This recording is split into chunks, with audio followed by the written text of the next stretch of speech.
அவர்கள் மீது கல்வித்துறை நடவடிக்கை எடுப்பேன் என்று அமைச்சரும் உறுதி சொல்லியிருக்கிறார்.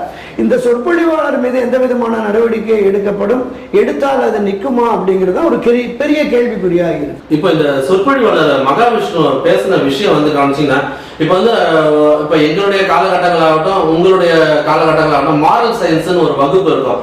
அதுல வந்து எந்த விஷயம் நல்லது எது கெட்டது சொல்லி கொடுப்பாங்க. ஆனா மகாவிஷ்ணு பேசிய பேச்சுல வந்து மறுபிறவி குறித்தும் நல்லது கெட்டது எது புண்ணியம் இந்த மாதிரி விஷயங்கள் எல்லாம் வந்து நீங்க சொல்லி கொடுப்பீங்களான்னு, அதாவது கேள்வி கேட்ட ஆசிரியரையும் வந்து ஏடாபுரமா பதில் கேள்வி எழுப்பியிருக்கிறார். இதை எப்படி பாக்குறீங்க?